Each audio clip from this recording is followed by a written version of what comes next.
Hey, what's up, guys? Hey, welcome to another episode of Flawless Fantasy Football. Hey, check it out. We're just going to talk tight ends real quick.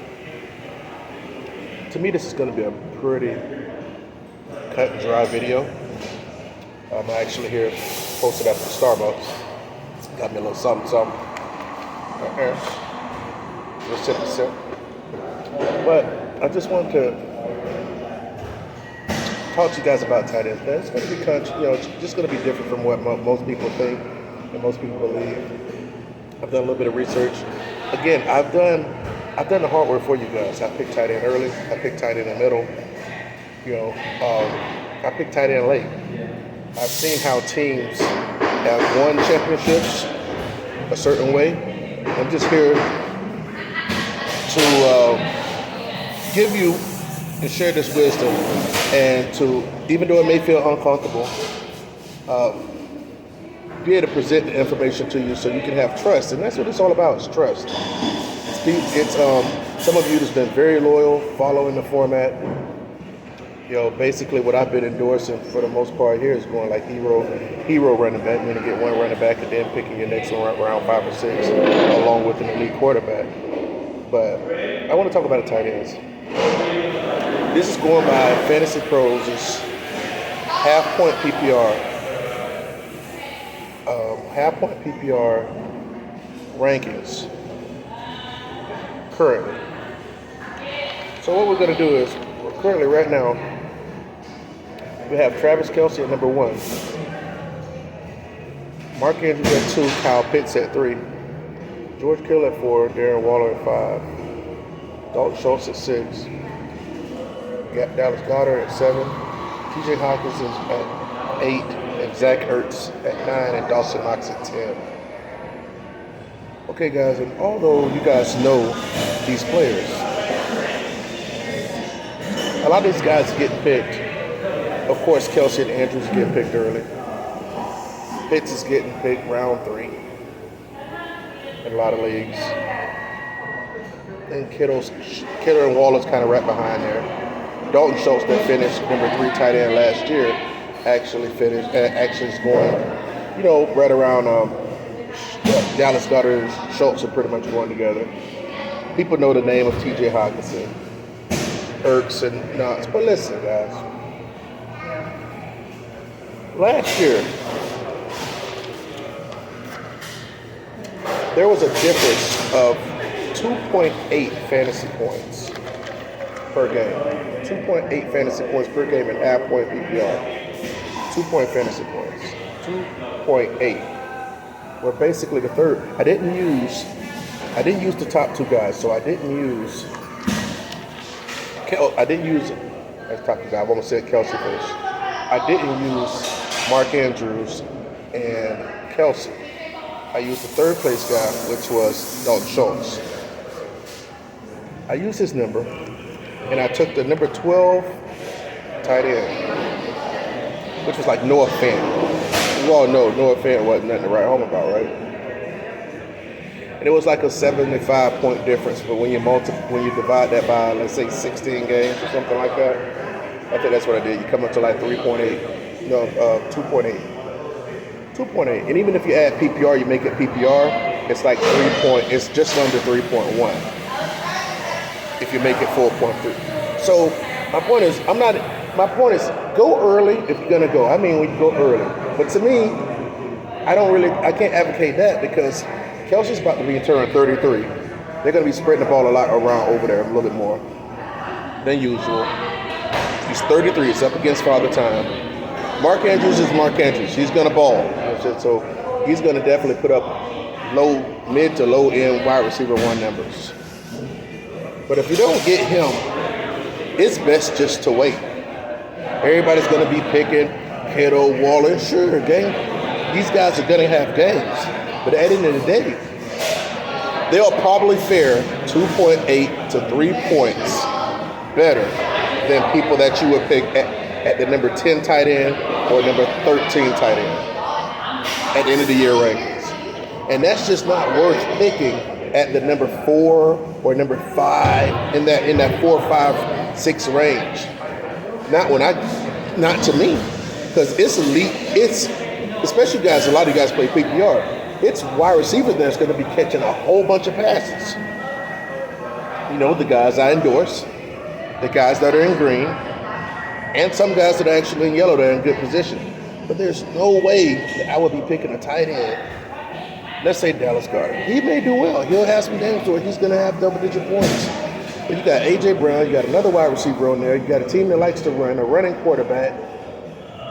So basically, you're just hoping for a TD. If that's the case, in a PPR league, just wait and hope you get the tight end. Find another ascending tight end. So there are, I don't have the whiteboard here, obviously, but what I'm going to do after this video, I'm going to drop in the community section. So you go to the page, go to the fantasy page, you go to Flawless Fantasy Football, go to the home page, and it's a community tab up there, and you'll see the current top 12 tight ends. I'm not even going to make a list because I prefer you just wait and get one of these tight ends. I said it, I'd rather you wait. And I know a lot of you guys have drafted already, but number 11 on the half-point PPR list on Fantasy Pros right now is Cole Kmet. You guys know how I feel about Cole Kmet. Caught a touchdown. He'll be getting a lot of targets over there in Chicago. And he caught a touchdown pass his last preseason game. Cole Kmet will definitely outproduce a tight end 11. He'll flirt around 6, 7, or 8. And I'll take that if I'm drafting him so late. Might get higher than that. Who knows? He's going to get peppered a lot. And I think he'll score over a handful of touchdowns. I think he can score 6, 7, 8 touchdowns. I believe that, Cole Kmet. So you can also, number 12 is Pat Fireman. They're actually using him vertically, running up the seam, and that's real good by short routes and stuff like that. He made a nice turning catch, kind of like behind the back and turning catch in the last preseason game, right before Trubisky threw the touchdown pass in the first half. Hunter Henry, I still believe in. He's the touchdown machine over there at Patriots. I know people are thinking wide receiver, but no. When they get close, they got to run it in or throw it to freaking Henry. All right? And Brevin Jordan. But for Houston, Texas, trust me, guys, it's going to be tight ends that pop off. And when people have spent 4th, 5th, and 6th rounders for tight ends, and you can get that same type of juice waiting on the back end. I've seen so many fantasy football teams, so many in my day, that have won fantasy football leagues, but having a strong ass team, having a legit, I ain't saying like a ace quarterback. Let's say Joe Burrow, he finished like number 6 last year, like one of my leagues. We finished at the same record. I think came in 2nd that year, but he had Joe Burrow. He won the championship. He had Joe Burrow. He had Leonard Fournette, and out the Mixon was his 2 running backs. He had Tyreek Hill. Ended up picking Debo late. That helped him out a lot. And he had Jamar Chase. So it's loaded, right? This is last year. But you know who his tight end was? What's his damn tight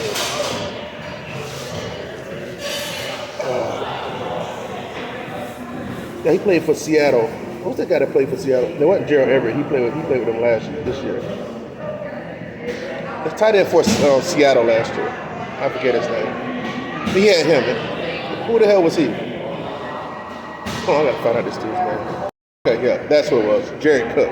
He had Jared Cook. Played him all year. Sure, Jared Cook has some names, but guess what? Jared Cook, he didn't finish that high. So that's what I'm trying to tell you guys. It's not about having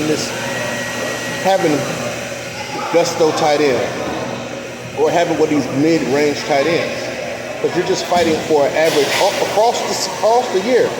Because trust me, there are some games. There are going to be games this year when Cole Kmet, Pat Freiermuth, Henry, and others will outperform Kittle, Waller, and Schultz. There'll be games like that.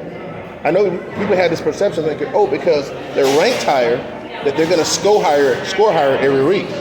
No, not necessarily. They might only score higher like 55, 60% of the time. And why does that really matter anyway when you're not playing the same person every week? I advocate for picking tight end later. Okay? And again, Here goes another one. I mentioned Brevin Jordan, because he's the number one tight end in Houston, Texas. This may sound crazy, but if you're gonna believe in Pitts last year, you thought he did okay because Matt Ryan threw him the ball. Why not believe in Mo Alley Cox? When they get down there, what are they gonna do? Throw it to Pittman? Big Mo Alley Cox, since he's the option down there. Jonathan Taylor, first and foremost, is gonna try to run it in.